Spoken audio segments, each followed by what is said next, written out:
Let's talk a little bit more about actual CISOs, IT leaders, what they can do right now. We've established that AI is not the magic bullet. It's at best going to amplify things. What's one thing a cyber leader should do before they even start looking at AI tools for their SOC? It's probably looking at the problem you're trying to solve. I think there's this danger again that AI is seen as the sort of it's going to solve everything. It's the golden key, and it's going to everything's going to be okay. And that's probably not the way you want to look at it. If you've got an issue that you're facing, and as I said, for a lot of SOCs, that tends to be just the sheer volume of information that's coming in. If you're looking at a way of maybe better managing that, then potentially the AI solutions that are now present in most sort of SOCing solutions may well be a good idea. So I think it is about being clear on the problem you're trying to solve, not putting AI in and hoping it will solve everything. I think it's the wrong way of looking at it. And therefore, if you were trying to justify a budget and expenditure, then you've got to look at, well, we're going to solve this problem by doing this, and this is how we're going to do it. And whether you're using AI or any other tool, that's the way you should be looking at it. I don't think you can throw it in and hope it solves your problems. What gaps do you often see that AI alone can't fill? So that's a great question, and I think some people would lead you to believe that there's nothing that it can't do, right? Especially the ones that are developing the products, right? I don't think that's the case. This is the Secure CyberConnect podcast with Jay Adamson, Warren Atkinson, where we're joined by information, cybersecurity, technology, and talent acquisition professionals who share their journeys, unique perspectives, and offer advice and guidance. Our topics on this episode will be AI is not the answer yet, and why cyber resilience starts with your incident response reality. Today, we're thrilled to be joined by Chris Leppard and Josh Pribanic. We're joined by Chris, who's head of Consultancy Services at DigitalXRAID, and Josh, president and co-founder of LastLine Cyber. Together, these guys bring decades of experience guiding teams through numerous complex cybersecurity challenges. Chris has over 30 years of hands-on experience across both public and private sectors, leading SOCs, managing PCI DSS compliance for major clients, including Visa Europe, and providing vCISO services. He combines a deep technical expertise with strategic business insights and helps organizations turn cybersecurity strategy into real-world resilience. Josh has spent many years in the private sector focused on information security, IT management, data analytics, and reporting, along with business development, sales, and marketing. He serves as a chief information security officer for multiple organizations, implementing best practices, cyber liability insurance, and fostering security-aware cultures where employees understand their roles in protecting critical assets. In 2020, he co-founded LastLine Cyber with the focus of making cybersecurity more actionable for small and mid-sized businesses, and in helping organizations realize their potential in securing their digital and physical assets. Josh, Chris, a warm welcome to both of you to the Secure CyberConnect podcast. Thank you for joining us today. Thanks, Jay. Yeah, thank you. Great to be here. So look, we'll kick off with a very brief high-level overview, maybe on some of the key themes that we'll be exploring our discussion. I'll open up with either of you really to answer that one. I think from our perspective, I mean, certainly, looking at AI in the SOC and in the SIM world, it's been creeping in for a good few years now. So I think it's one of those areas where it shows probably most potential in terms of the integration into what we do on a day-to-day basis.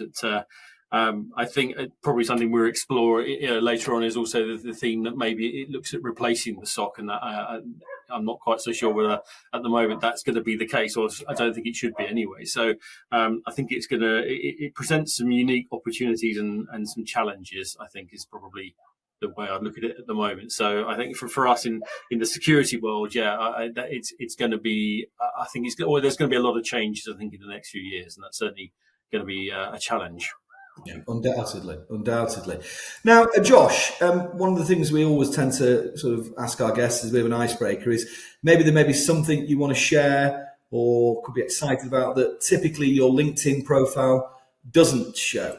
Yeah, well, as we were kind of discussing as we were getting ramped up here, I got a 3-month-old girl, so she's new to the family. I got a 4-year-old boy as well. So, what am I excited? Life is increasingly crazy, and so I'm very proud of the fact that I've gotten my son to school in the mornings with my wife back to work. He hasn't been late yet, so that's exciting. But also, we've been working on some really fun projects with some of the organizations. I just actually stepped into a role where I'm helping a firm kind of they have their own little data center, and kind of like hands-on experience and getting to help take them from where they are now to the next level, and with some AI automation, being helped also by people at the wheel, really. And so getting them to kind of like I don't want to say the modern world, but giving more efficiencies to that organization. So that's something that's kind of happening in the background. It's really a really fun project I'm working on, but not necessarily posting about that on the socials. Fair enough, absolutely.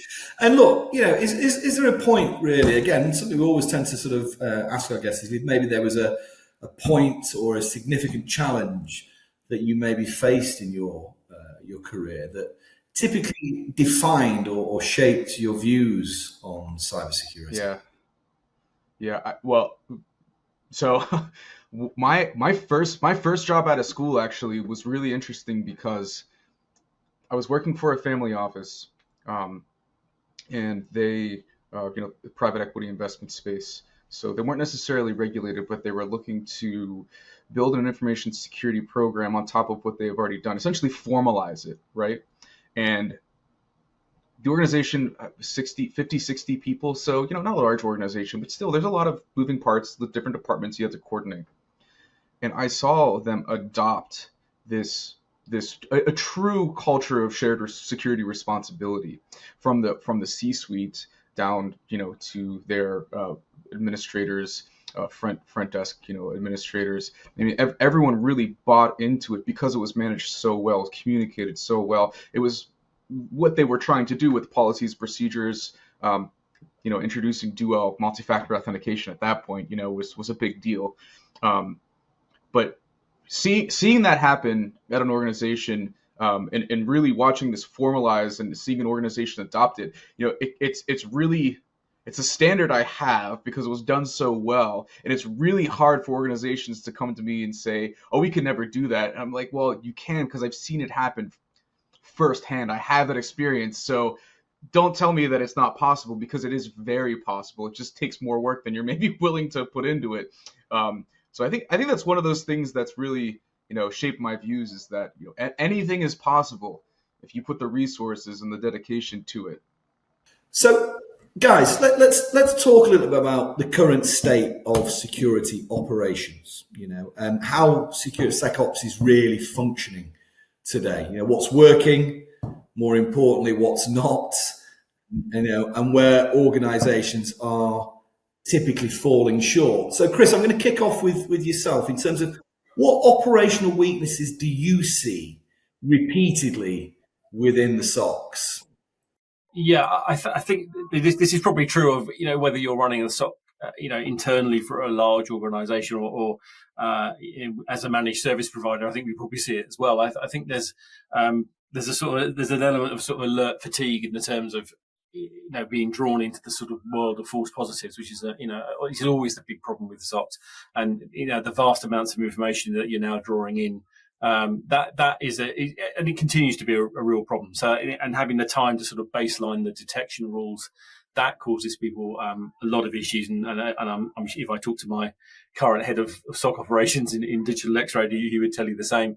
And I think the other thing is the visibility side of things in terms of what clients want to be monitored, and because there's not many organizations that will turn around and go, we want to monitor everything, and what does that even mean as well? So most places and most clients are making a choice about what it is they want to have visible in the SOC. And of course, that's therefore you're only as good as the information you're taking in. So it's making those decisions around what should be monitored and when and how. And I think that causes big issues. And I think just generally communication. I think if you're not careful, the nature of SOCs and how they operate, they tend to be fairly separate organizations away from the other departments. I mean, it's true within DigitalXRAID, because they tend to operate in a separate environment, which is secure within the company. So it's sort of physically siloed, as well as being, from a sort of a mental perspective as well, if you like. So I think communication becomes a big issue. And as I said, I don't think those are anything new, to be honest. I think, but that's the issues that persist, I think, mostly within sort of SOC world, certainly that I would see. So, Josh, obviously both human and organisational factors are strongly influencing outcomes within security operations. How do client cultures and employee engagement impact overall SOC effectiveness? So, I would argue that the culture and employee engagement component of SOC effectiveness is, I mean, I think it's a deciding factor in terms of how effective the SOC is. What comes to mind is, when you have a organization, a workforce, and then this is including the SOC, who buys into the idea of, this shared security responsibility. Everyone has their role to protect the organization, their assets, their client assets, whatever the context might be there.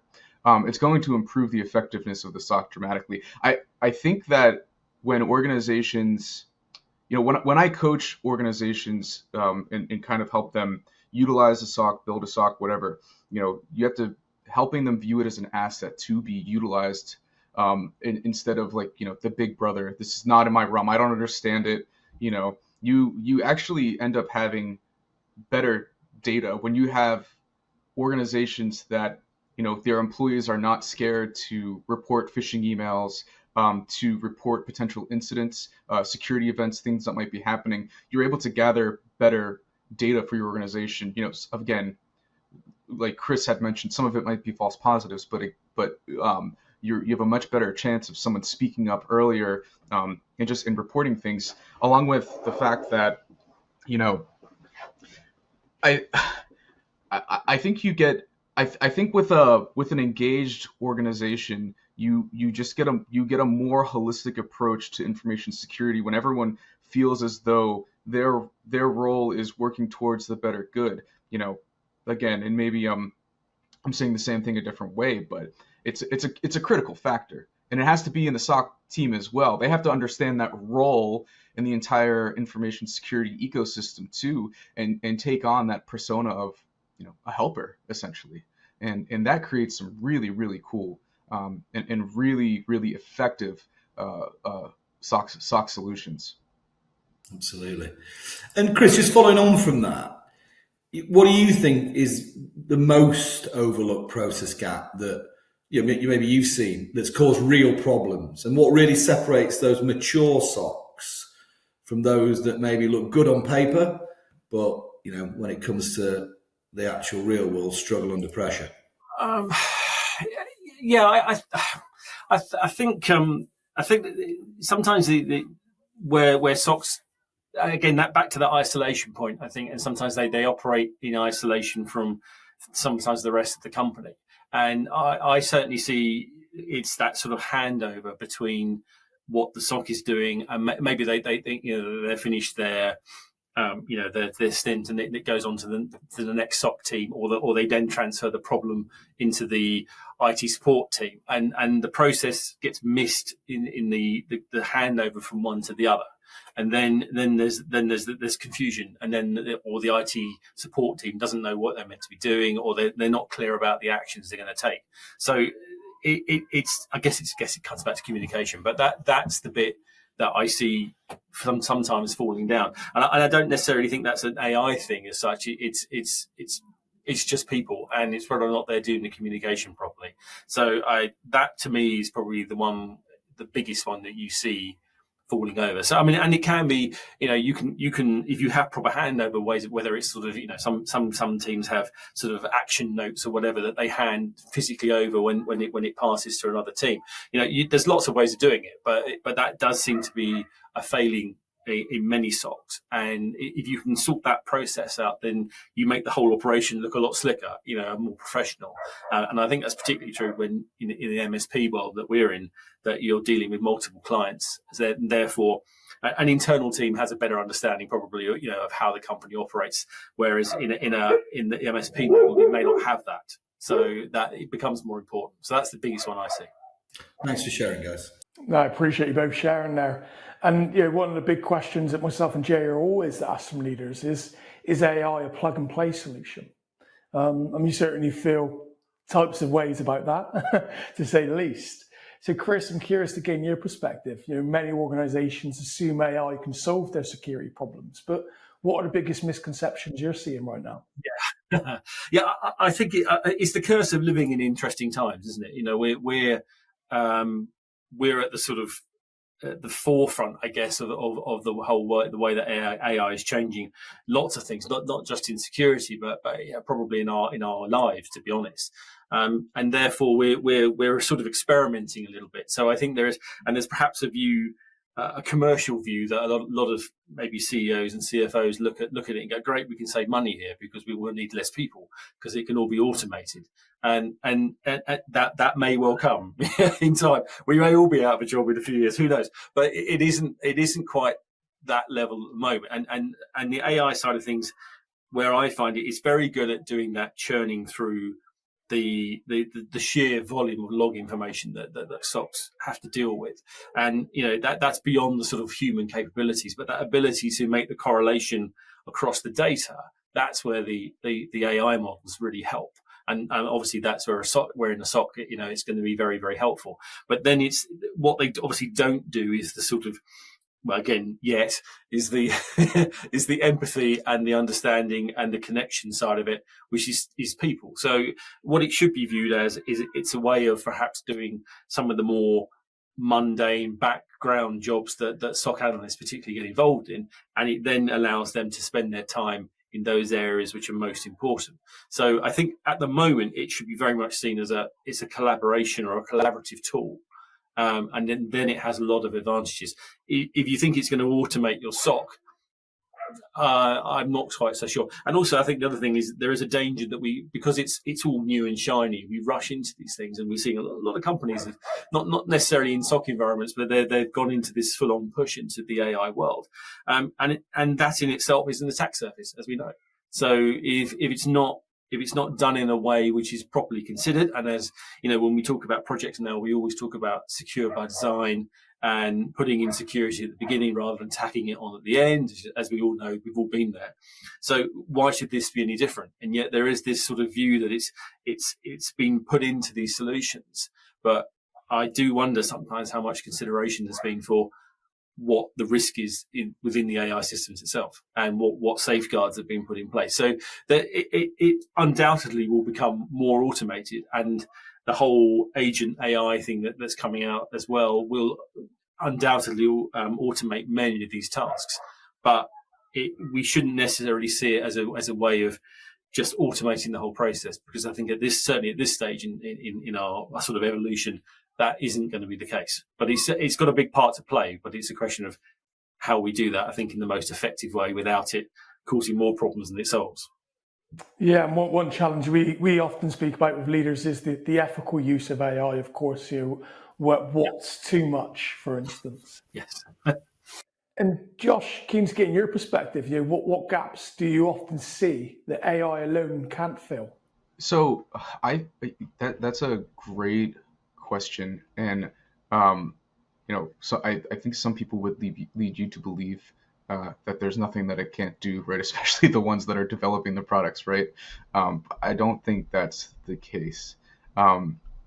My mind goes to context of the organization. Chris was talking about this a little bit, but you can prompt an AI for a number of different solutions to whatever issue that you're facing, or to generate new ideas, different perspectives and whatnot. And it will give you, it's very, very good at giving you what you ask it to provide, right?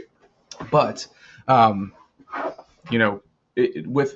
and I'm speaking broadly here because I think it goes outside of just information security. We could be talking about a specific, technology like EDR solution or, automated pen testing, whatever. But it really comes down to any sort of feedback that the AI is providing.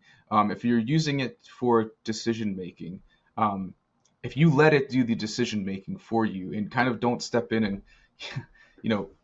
do your job at that point, then your organization, you're going to be lost, right? And so I think what you can't replace is that understanding of context within your organization.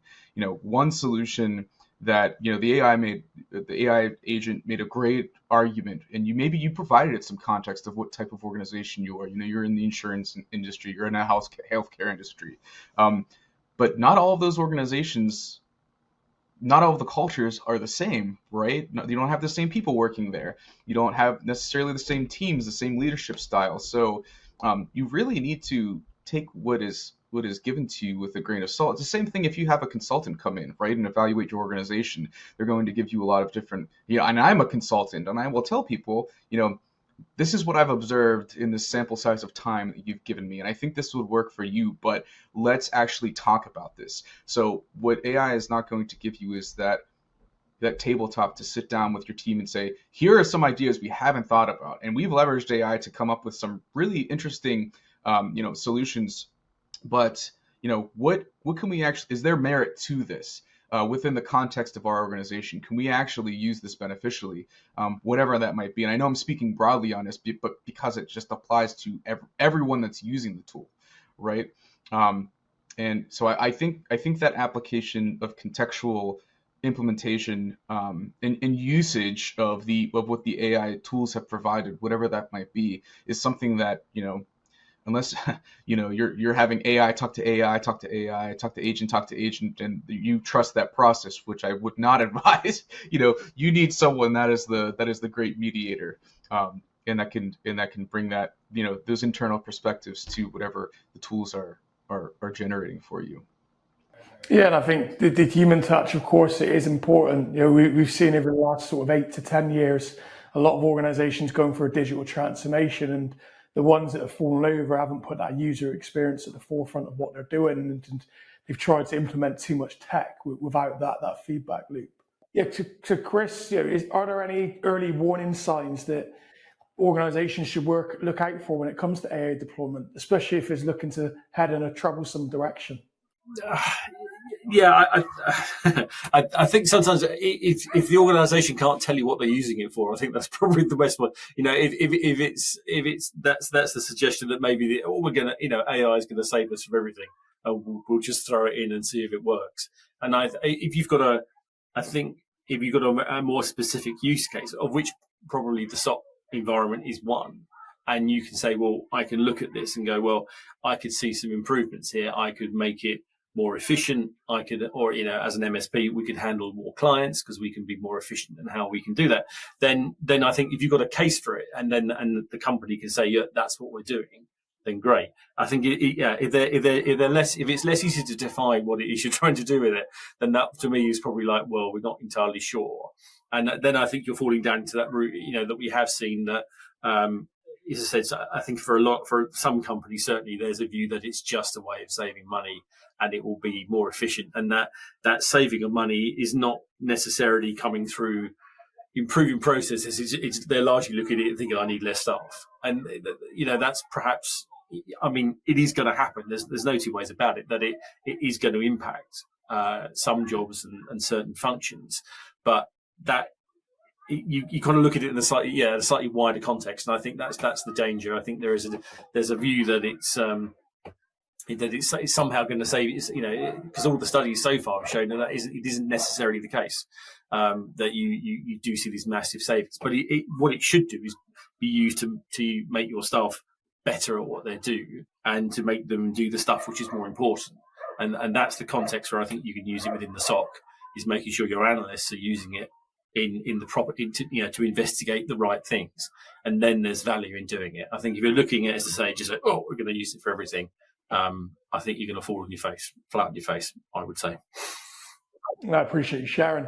And just from your perspective, are there any simple or proactive ways organizations can leverage AI to enhance human decision making rather than just automating everything, for instance? Yes.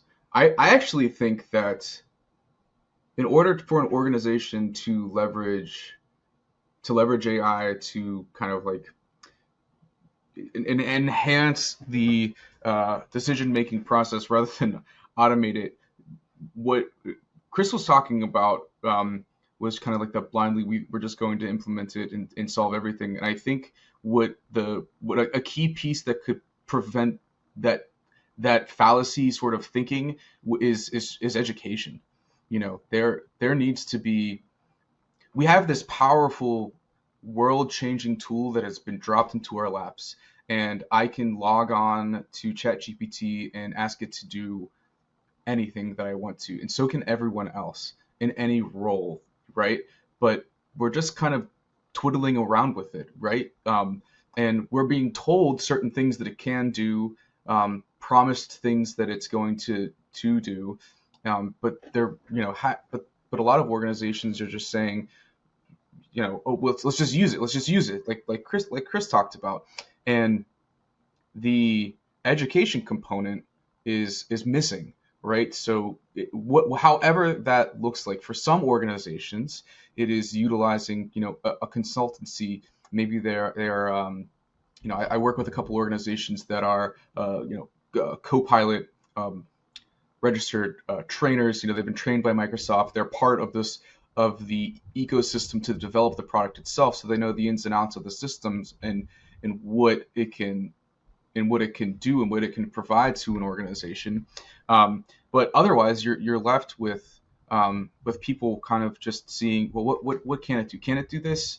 I don't know, and you get a sort of cyclical wasting time, wasting resources, trying to figure out, what are we going to actually implement this solution for. It's the old saying, the age-old saying of a little knowledge can be a very dangerous thing. Yeah, right. And in this case, you have the knowledge is infinite. And I'm referring to the human element here. Yeah, absolutely. So I think that education piece is critical for any organization that's going to leverage it. And Josh, are there any other examples of where AI's freed up employees to focus on high value work? Yeah, I've seen this. Well, it helps me free up some time. I'll tell you something it is really good at is troubleshooting. I cannot tell you how many times I've had to troubleshoot a security issue, be it an issue with like a firewall configuration, a rule that went awry, someone set it up incorrectly, trying to figure out exactly what's going on. Your experience takes you to a certain point, but we've all, if you've been, Chris, I'm sure you've been in this point where you're sometimes just banging your head off the keyboard saying like, what am I missing here? What am I missing here? Right? Yeah. And I just saved a substantial amount of time for me with technical troubleshooting. Going through the logs, right? Being able to parse large amounts of data and give you some valuable insights on what is this all saying to me without having to look into the binary of the data itself. On a kind of like a non-security related note, I know a lot of small businesses that are benefiting from the social media content creation utilizing AI, feeding it some things that you developed in the past and saying, look at all this stuff, use the voice that we use to share, marketing, blog posts, marketing materials and whatnot. Sometimes sales emails I've seen. And I think that's some work that in some of these smaller organizations, like your director of finance might be doing this because you don't have someone else that's doing it, right? So it frees up a lot of time. But you have to be careful because I have received emails that are like, emails from clients, a summary of our weekly call or whatever. Or, sometimes like a cold email where at the bottom it's like, you see they copy and pasted the prompt and it says, let me know if you want me to generate a response that has, this sort of tone instead. I'm like, come on, you still got to edit it out. You still got to read through it and edit it and like make it yours. You can't just blindly copy and paste. But going back, I think that's where the education piece also comes in, right? Comes back into play there. No, I appreciate you sharing. And we've certainly seen a few instances ourselves. We've tried a few platforms, and even the customer service reps are just using ChatGPT to respond. And sloppily, they've sent through the copy and paste with the question marks and with the prompt at the bottom, much similar to that. Yeah, you have to laugh. So I have screenshotted some of those and sent them back and said, guys, I know some of these people. I'm like, guys, you need to kind of get your team in line here, because it's not acceptable. No, most definitely. And look, here in the UK, the government, the NCSC, for instance, they've been preaching for quite some time that organisations should be taking a secure by design approach and shifting security more to the left. And we are encouraged to see a lot of organisations now being proactive. Now, tabletop exercises, for instance, are critical before implementing AI in cybersecurity. And Chris, I know it's an area of real interest for you and where you've seen a lot of success. So can you outline what a tabletop exercise is and how it reveals gaps in instant response, for instance? Yeah, I mean, as an organisation, we're doing more and more of them. I think it's partly a recognition that I think a lot of firms, without being too sort of doom laden about it, have realised that being breached is, if not inevitable, it's certainly a high possibility. And the next logical question after that is, well, if we're breached, what do we do? And how are we going to survive? And the critical question is, how do we keep operating?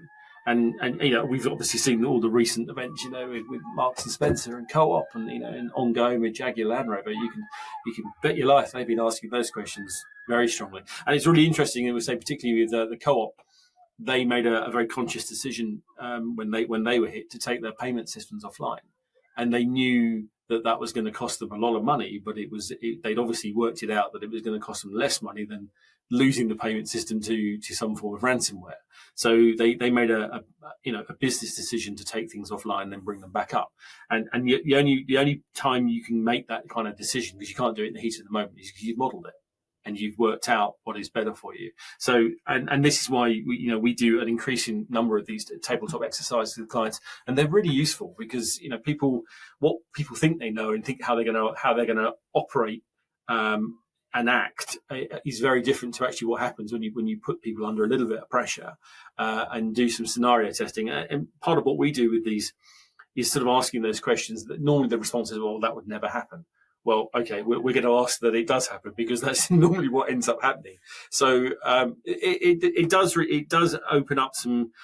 It's very revealing. It's revealing about who your best leaders are. It's revealing about who has authority to make change in these circumstances. Have you delegated correctly? Is your CFO on holiday? Who's got authority to make decisions if they're not around? It's those kind of things. Even some really basic stuff like have you got everybody's contact details written down in the paper form? Because if you've lost your phone and your laptop, can you contact everybody? And it sounds really, really basic, and you think, well, of course I can, but you can't. So I think it's asking. It goes beyond just the technical side of how do we recover and bring up our whatever systems we've got. It's how do we operate as people and as a team. And again, it's back if you're taking the sort of AI view of AI can do lots of things, but it can't replace necessarily that sort of thought process. It could maybe it could give you some detail about the technical process of how you bring stuff back up, but it won't necessarily give you how are people going to interact. And, what are they going to do in this situation? Who do I talk to? Where do I go? That's the sort of nuances that humans bring. And that's what comes out of doing these sessions. I say with lots of our clients now, we do them, year on year on. And you think, well, you've tested it, but they always come up with new questions. And there's always new things that come out of it. And that's the important thing, is that you never stop learning when you're doing these. And I think of all the things we do with clients, they're probably the most revealing thing we do, and also probably the most helpful in terms of helping companies to just be better prepared for these instances, because as we're seeing, they do happen. And and also I think for a lot of smaller companies, when they see large organisations, let's say like the big household names like M&S and Co-op, these are companies that in the industry are known to have spent a lot of time and money on cybersecurity. They're not companies that have taken shortcuts, and yet they were still hit and they were still suffering. So if you're a small company looking at that, going, well, what the hell do I do? If they get hit, how can I cope? So you're asking similar questions. The scale is different, but the impact is still the same. And then, as I said, and then when you look at things like the Jaguar Land Rover ongoing incident, is then the impact that has out into their supply chain. And theirs is quite unique because of the way their supply chain supplies Jaguar and the sort of just-in-time models they use for their production. But the knock-on effect for these incidents is huge, and I think that's it was something that I think Kieran Martin, the old ex-NCSE chief, mentioned. He said that we legislate for data protection, but we don't legislate for resilience. And I mean, there are new things coming out, DORA and new acts that are coming out that are making that more prevalent. But I think we're coming quite quickly to a time when I think governments will start legislating companies to be more prepared. So I think these kind of activities are going to become more common, and they're really useful. And I think hopefully if companies haven't done them, that they should really consider doing them. And look, we understand that the majority of the market space is sort of small to medium-sized organisations, and I know there's a common misconceptions. Organisations think they haven't got a budget or they're not big enough for these tabletop exercises. So, what would you like to say to those that are listening? Yeah, I mean, you don't, as I said, we again, depending on the size of the organisation, sometimes we do these exercises, and they're quite large, and sometimes if they're really into them, they'll bring in their third-party suppliers, and they'll bring in multiple people in different departments, but they don't have to be huge exercises like that. They can still have value on a much smaller scale. It's just hoping people be a bit prepared.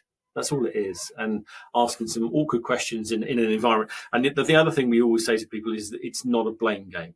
We're not there to make people look bad or to try and say, point the finger and say, that was rubbish. The whole point is that it is a learning exercise, and you learn better to learn there and work out what's going to fail in those environments than an incident, and then you've got to try and work it out as you go along, which is often what happens. So I think as long as people understand that, they're very useful exercises.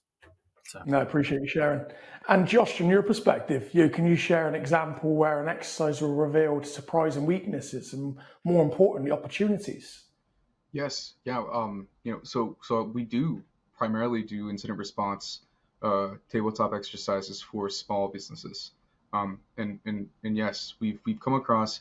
There's an interesting case in which we were working with a firm that has an MSP, right? So they have their RMM tools, whatever they're using, Ninja or whatever it might be on all those devices, the antivirus and whatnot. We walked through a situation where a simple one, and these are some of the ones that seem, again, simple and silly, as Chris mentioned, not having the contact information of people that you need on hand so that you can reach out to them if you don't have access to your computer. Well, this one was, what if your computer was stolen from you, right? You're at a conference and you go back to your booth, maybe you're presenting, this organization goes to a lot of different conferences. The scenario was, they left their laptop to go grab some lunch. They came back and their laptop was gone. What do you do? And it was, who do we call? So the process broke down there, just at that situation, right? So then it gave an avenue for a conversation to happen around, okay, if this does happen, obviously now we need to communicate to our employees. You call your MSP, but what can the MSP do at this point? Now they're on the spot, right? So not a finger blaming opportunity, but what can we do in that situation is, well, we can uninstall some applications potentially if they connect to the internet, but we don't have a way to wipe the device. So that was a big one. So then we had to make a technology decision on what can we do? Can we leverage a current technology that we have right now to remote wipe devices? And so that came up, right? That was an interesting one.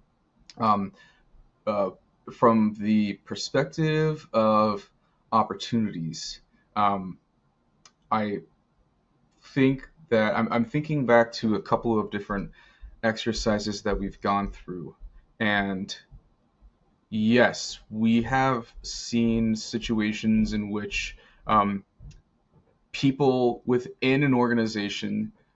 So I'm thinking about a scenario in which I was working with a very small company. This is like 5 employees, but They are they have a software that they manage, that they develop and manage, that is utilized by almost every electrical contractor, union electrical contractor, on the West Coast in California, and there's a lot of them, right? And so when we went through an incident response exercise with them, one of the things that we were testing was, okay, like who are our go-to people if there is a, let's say for example, there's a web application, there is a web application hack.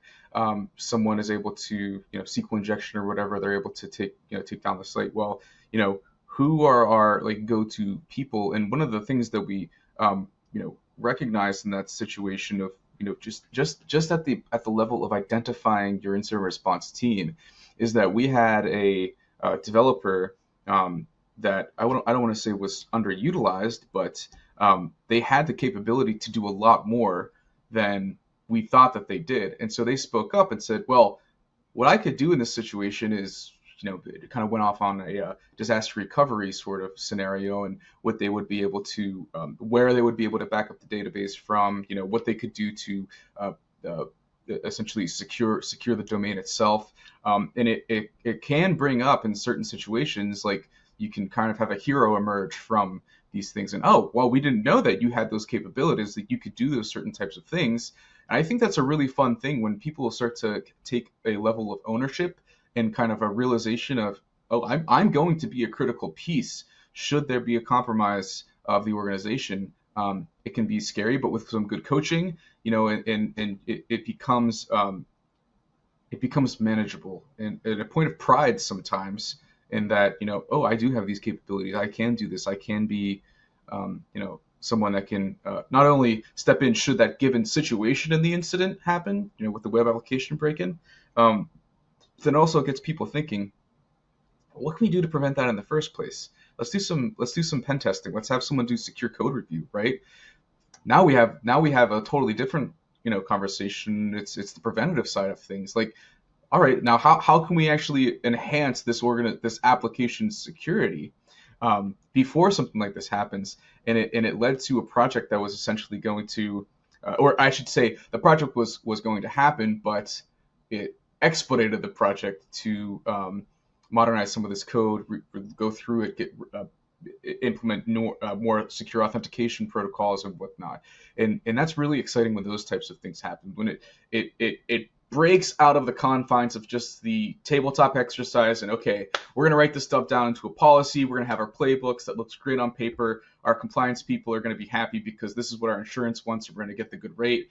And when it breaks out of that thinking and kind of turns into an actionable opportunity to improve a product or a process itself, it pays for itself, right? It really does. And so that's the types of things that come to mind in terms of what these incident response exercises are capable of doing. I appreciate you sharing. And Chris, very briefly, if an organization was to run an exercise and nothing goes wrong, what does that actually tell them? They probably weren't doing a difficult enough exercise. I suspect we found, even with organisations, where they run them regularly, and we go in on it year and year, and we always find something. It's very rare that you go into them and there's nothing at all. If you're not finding anything, you're either not asking the difficult questions, or you may be playing it a little bit safe. And I think perhaps some of that comes from, again, back to that point about, not being a blame game. So perhaps sometimes people play it a little bit too safe. And the whole point of these environments is that you can do things and say things, and there aren't any consequences for your actions. So I as I said, I can't remember one where I've done actually over the years where there hasn't been something that comes out of them. They normally produce quite lengthy documents when we've done these as exercises, and I think anybody who's been involved in doing them will probably nod along and agree. So as I said, I suspect if you're not asking the right questions, if you're not getting anything at all out of it. No, Appreciate you sharing. And do you think that tabletop exercises are the way forward for CISOs to secure budget? I know pen testing can sometimes ruffle feathers internally and cause friction, but they do. Well, I mean, again, anybody who's in the consultancy game will and watching this will nod along as I say this. Sometimes when we do these exercises or we do engagements, and you end up telling people what they already knew. And sometimes it's the act of somebody coming in from the outside and telling them that that you need to change these things. And so you're working with them to sort of give the provide the evidence for what they've already thought, and it may be because they want to look at internal budgets and all sorts of things. So it's given them justification. So as you say, I think that they're incredibly useful exercises, and despite all the other technical things that we can do, tabletop exercising is very much about the humans and their reaction. And as I say, despite what we're talking today in terms of AI and automation and their technology, these incidents always come back to people and how they operate and how they react. Saying how they react under pressure. So for that reason, you can never do enough of them, quite frankly. And we say we are doing more and more now with clients, and as I said, I think it is just a reaction to the world that we're living in. And I think you hate that firms have to learn from the bad things that happen, but if you can take anything that's happening out there at the moment, is understanding that you need to be better prepared. And these are things that anybody can do from any size. It's not something. This is not necessarily a big company action. Anybody can do this, and it doesn't hurt to be prepared. So that's why we think they're a good idea.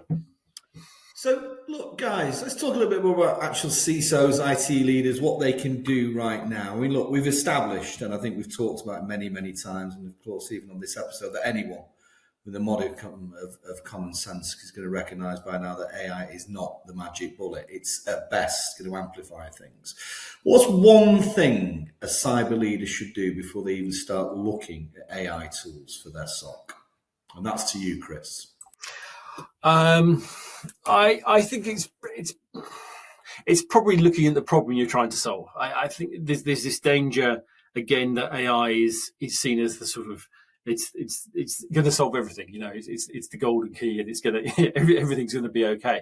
And that's probably not the way you want to look at it. If you've got an issue that you're facing, and as I said, for a lot of SOCs that tends to be just the sheer volume of information that's coming in.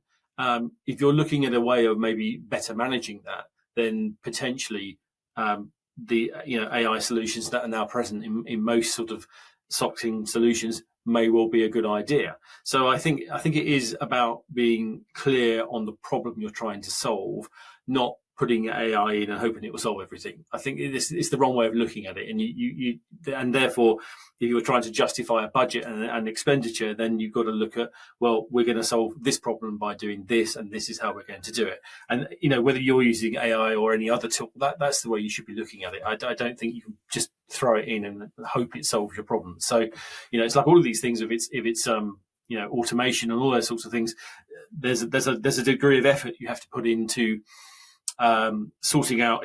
Sometimes it's probably looking at the false positives, getting rid of that before you then look at what the AI or automation side of things can do and how it can enrich your response. And then so there's different levels of amounts of time that you have to put into it to get to that point. And so you've got to be starting from the right place. And sometimes I don't think that's always the case. So bite-sized chunks. Yes, absolutely. Yeah, it's a good way of looking at it. Yeah, but I think just looking at it in be sensible, because our industry suffers terribly from buzzwords and AI is no different. You go to all these conferences every year, and there's always something out there. And at the moment, it's AI. And yes, it is moving incredibly quickly. And yes, it will solve quite a lot of our problems. But if we're not careful, it will introduce other ones as well. And that's the issue. Totally. And Josh, look, maybe if you could flag up some low-hanging wins that some leaders could implement immediately to improve their cyber resilience, that could be helpful to hear some thoughts on that. Yeah, and I think there's some things that can also kind of like have crossplay with AI adoption as well. I call this low hanging. It can be not so low hanging when you really look into it, but on paper trainings going back to my point of like training and education, I think is really important. Kind of, sometimes I say it maybe like one of the most important things you can do to improve your cyber resiliency, both on the side of your workforce, your end users, departmental people that are making money for the business, and also your IT and security teams as well. Investing in good training and understanding what good training looks like, not just crossing off, on a checklist, okay, we have to have some kind of cybersecurity training. So we're going to implement like an e-learning platform, and everyone's just going to get signed up for that. Maybe look at a monthly phishing email, and they have to kind of eat their lunch and half pay attention to what they're watching on the screen, little cartoons telling. This isn't a slight on some of these organizations that invest a lot of money on like cybersecurity animation, but it's just the reality that we have to face. Like, is it the right solution for your organization?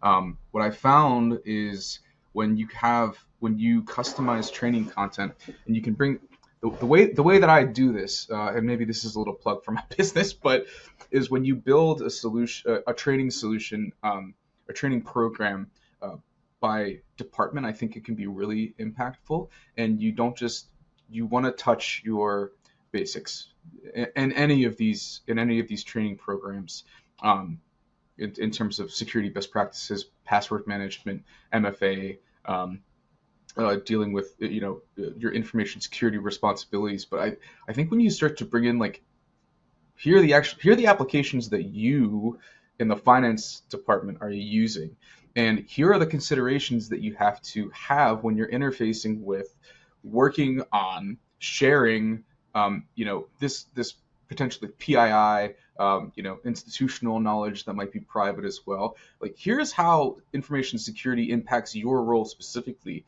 You look at HR. I mean, they kind of have a treasure trove. They have the treasure trove of information for their organization's employee PII, sometimes PHI as well. And so, you're not. It is a part of your job to work on, the benefits programs, onboarding and offboarding. Well, how can we also integrate security training into, the onboarding process or the offboarding process? So it's I think a low-hanging fruit is to provide real specialized training for the organizations within your companies. And the other thing, for me, I think it's always going to be, even with like the implementation of passkeys and implementing cryptography for authentication, is multi-factor authentication. I mean, like, it's still an issue. I still come across so many instances of organizations not having it enforced for applications that contain PII. A lot of times it's internal applications, and sometimes it's deprecated, not deprecated, but it's older technology that they're leveraging because they've been using it forever, and it contains a lot of sensitive information. It doesn't have MFA, protections built into the product, and then you have to have a discussion. Like, sometimes it turns into a bigger discussion of, do we need to migrate to a different solution, right? Because this vendor is not aligned with our vendor security criteria. So, and sometimes it comes down to, are you able to implement MFA, or can you encrypt our data in transit or at rest? I hope to God you can encrypt your data in transit. Yeah, I think MFA training, and really focusing on developing policies and procedures that your employees can understand and that aren't written strictly to make the compliance officers and the attorneys happy. Like, make them understandable for your employees. And look, I think one of the core truths for every effective SOC or cybersecurity program, whatever, is balancing those tools and that staff and the skills without overloading the team. That's always going to be critical for success. And that can be the difference between a performing team and a burnt out, tool saturated team. So Chris, how do leaders balance skills, staffing, automation? How do you avoid overloading these teams? It's a good question. I think it's a very difficult one to answer. I think perhaps people underestimate sometimes the number of people you actually need in these environments, and therefore there's pressure to try and do more with less people, and therefore, it's very easy to overstress people in terms, because it is a high pressure environment that you're working in SOCs, particularly in when there are incidents. So you need proper numbers of staff. You need to train everybody, I think, on, I guess it's the sort of business context. What matters? Why does it matter? How do you do these things? And then you need to train on the tools. And then it's sort of a combination of things. It's very hard to. You have to make sure that the knowledge is spread across your team, so that if somebody either leaves or they're away, that somebody else can pick it up, and they're not going to feel immediately under pressure. Otherwise, I think that's when you get to the point of overloading. And I think because they're not cheap resources, there is this danger that they tend to be understaffed. If you're not careful, they can be understaffed, and therefore the pressure is put onto those that are remaining there to try and, as I say, to do more with less. So I don't think there's any. There's no easy answers here, but and again, maybe this is where AI does have something to help and give you as an advantage in terms of trying to do some of the more mundane tasks that SOC analysts get involved in, and automating those processes can help that. But I think it's about looking at it for the right reasons. Again, not looking at it and go, we can knock out more staff if we do that. That's probably not the way to do it. But can it help the staff you've got, and can it take some of the pressure off them? Then I would suggest that's probably the way to do it. But it is a very, very difficult thing to do. I don't think anybody's got a perfect answer to that one yet. But you have to invest. I think ultimately you have to invest in the training, and you have to make sure that your analysts have got the time built into their schedules to actually do the training. And I suppose that begs the question: how do you know? And it may be quite early on in I guess where we are with AI. But how do you know when a team is over automated versus underskilled? I suspect you only find that out when things go wrong. And this is a problem. Again, perhaps you should a bit more tabletop modelling. But I think if you've got, I think the danger with that over automation, and then again, if it goes wrong or it's not available, and then suddenly your team is there and they've got to try and do these things manually, they're going to be sort of in some level of paralysis, because they're not going to be able to do it, because they're so reliant on the technology doing it for them. So there is that side of things, and I think if you're underskilled in that sense, or then the problem is that they can probably handle it, but it's going to be slow. So there's two sides, but ultimately the only issue is going to be you're not going to solve your problem, or you're not going to solve the incident, and it's just different ways in which it impacts. But as I said, and this is where I think we learn generally, whether it's in the SOC environments or across cybersecurity anyway, as a very large multidisciplined activity that is, or even generally across the whole of the business, AI has its place. But there's a danger of over-reliance on it, and if it's not there for some reason, we're like, what are we going to do? And that the whole company is sort of founders on the basis that it's not there. So the danger is, I think, the over-reliance means we don't know what to do if it's not there. And then, of course, the other problem is, of course, that over-reliance means that you lose the skills. So you can end up going the other way too.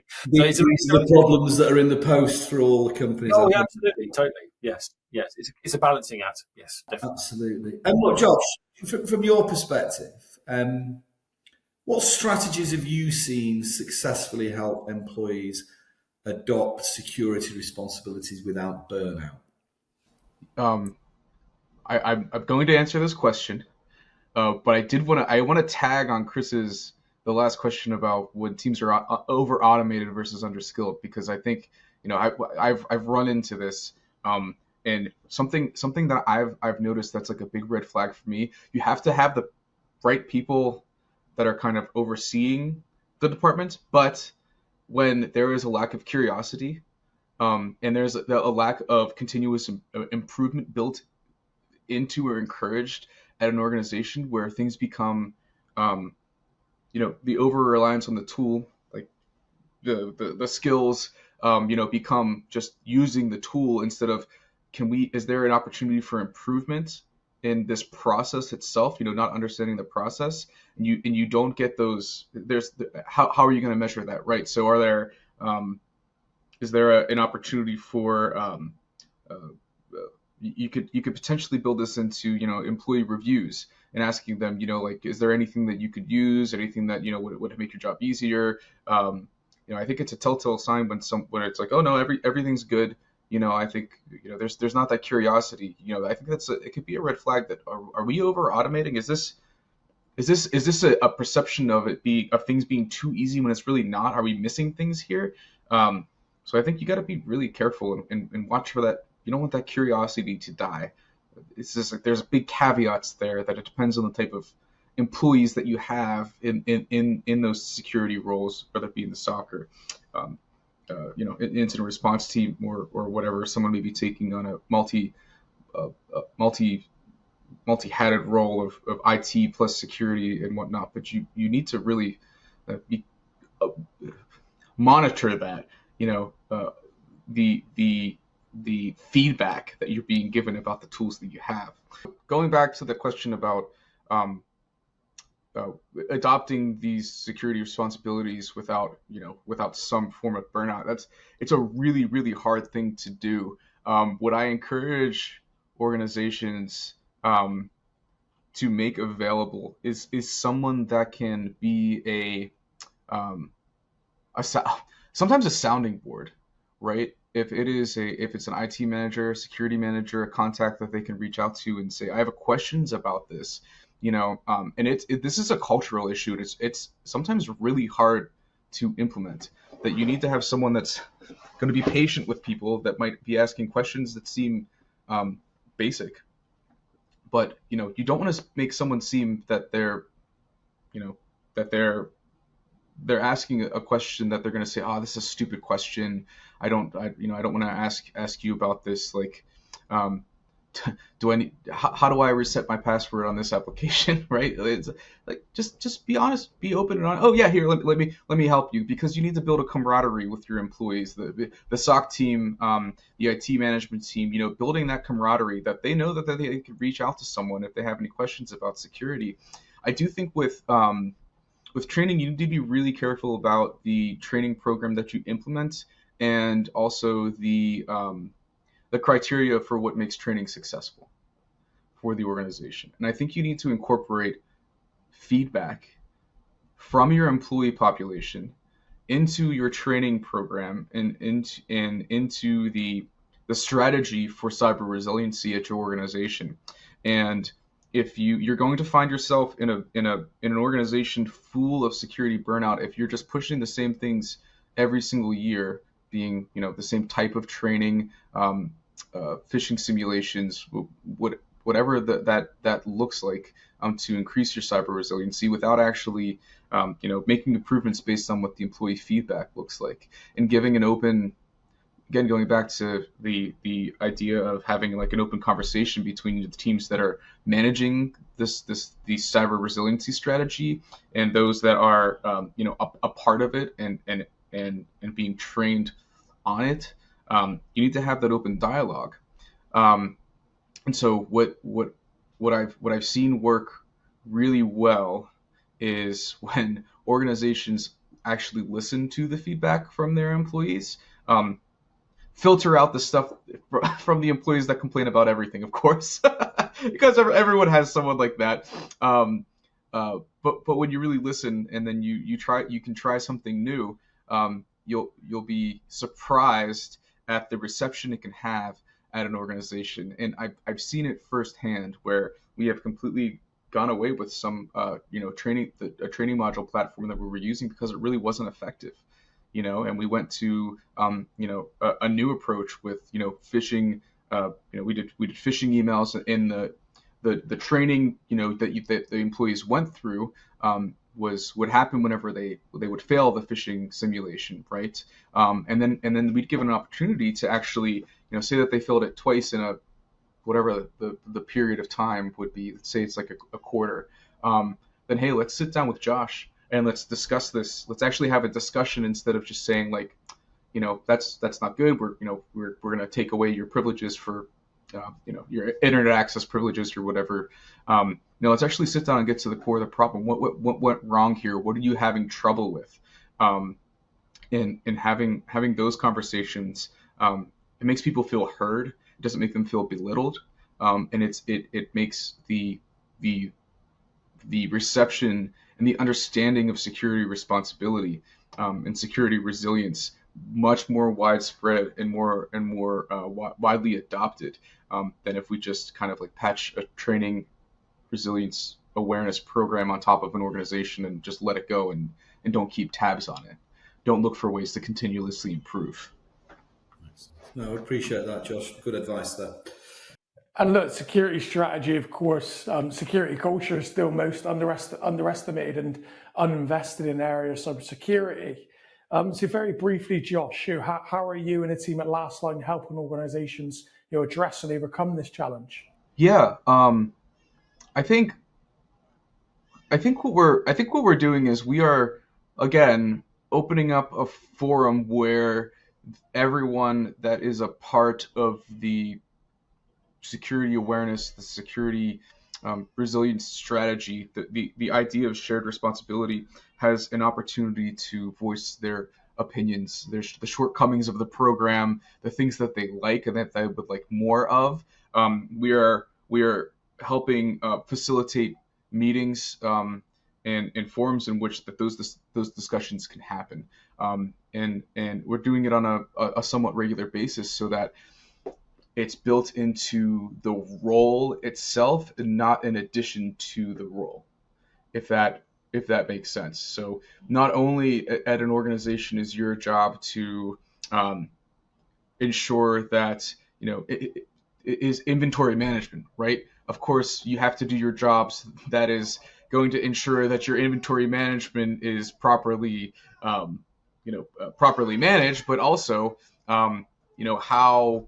how does information security fit into that role, and really giving you sometimes, and I've seen this at organizations, do you make it a part of your end of year review with an employee, right? So what things have you observed? Have you had any issues? Has that person failed a number of security trainings like that? We need to address some issues right there. You build it into the role itself, not in addition to the role. No, it makes sense. Appreciate you sharing. And Chris, obviously, DigitalXRAID and Josh and the team obviously been collaborating on a few projects. The solutions often certainly evolved since myself and Jay sat down with Rick and Scott. So can you tell us more about what DigitalXRAID are doing at the moment in terms of your virtual CISO function and perhaps the free incident response triaging service that you offer? I mean, I don't think virtual CISO is nothing new in the industry.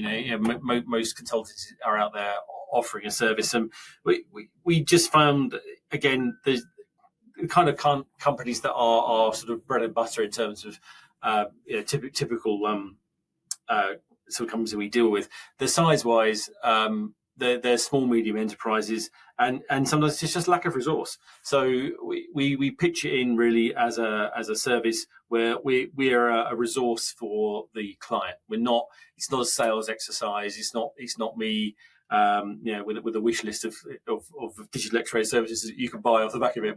But it's more about giving them access to an experienced resource really who can help them, obviously, yes, it's a commercial enterprise, and of course, that's the way it's done. But we've designed it really as a package, so it's affordable for smaller companies. We start normally with a sort of couple of days a month, and for larger engagements, if it's more complex, then that can rise up to maybe 5 or 6 days a month, and it just depends on what clients need.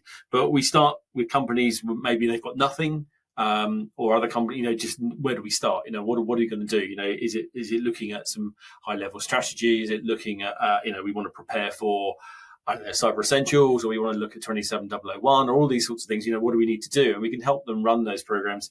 But it is more at a commercial level. It's really about offering some help and advice to clients, and then we've done that in conjunction with Josh at LastLine. We can offer it now pretty much to anybody. I mean, we're not really constrained by location as such. Obviously, time zones we need to cope with a little bit, but we have clients now that we work with Josh in North America, and I expect that will increase. But as I said, it's not insurmountable now. We can live with that, and we can cope with it. And I think that there's a demand out there for the services. I think people are genuinely struggling, and there isn't, there is, as we've mentioned many times, there's a bit of a skills gap, which perhaps AI may actually make worse, because if we don't backfill the more junior positions coming through, there is a view that that there's a sort of lack of resource in the industry. So we're filling a hole, really. If obviously, CISOs don't tend to be cheap resources to have on as full time. And if you're a large company, you could justify it. If you're a small medium company, then obviously it's much harder to do that. So that makes sense. And as a community, myself and Jay brought together a number of different partners, and we offer a range of free resource for both our community members and network. And of course, we're thrilled to share that DigitalXRAID are offering 2 hours worth of incident response triaging for organizations. So what does that practically look like at a high level? So at a high level, it is getting some basics in place. So as you say, it's doing those really, really obvious things that we talked about. When you do tabletop exercises, have you got a plan? Do you know who you contact? Who's going to be in your immediate sort of incident response team? What do you need to pull together at the very high level to respond if something happens? So that's obviously there are limits to what you can achieve in a couple of hours, but it's really to get some very high level basic ideas in place. Who are your main third party suppliers? Who would you absolutely need to talk to? Which staff need to be informed? All those kind of things, and then hopefully we can just give people a little bit of an introduction as to then what else we can do, and we go in, and then if they want to do a bit more, then we can go into a bit more detail about sorting out a proper incident response plan, and then developing what that looks like, and then you say filling out the details. So that's really what we're trying to do at the high level. Well, listen, Chris, Josh, thank you so much. Great job, guys. It's been a really fascinating episode. I think we've definitely got into it for sure. This one, definitely, yeah. Big thank you to both of you. I'm sure the community will have loved this session, and when we get a chance to release the episode, I'm sure will be very well received. If people want to continue the discussion for more sustained engagement, as always, we invite you to join the Secure Cyber Connect community, where we're offering a range of collaborative solutions for tech and security professionals at no cost. If you want to hear more from the guys, obviously follow them on LinkedIn. And a big thank you to both of you once again for your valued time today. Thank you. Thank you very much.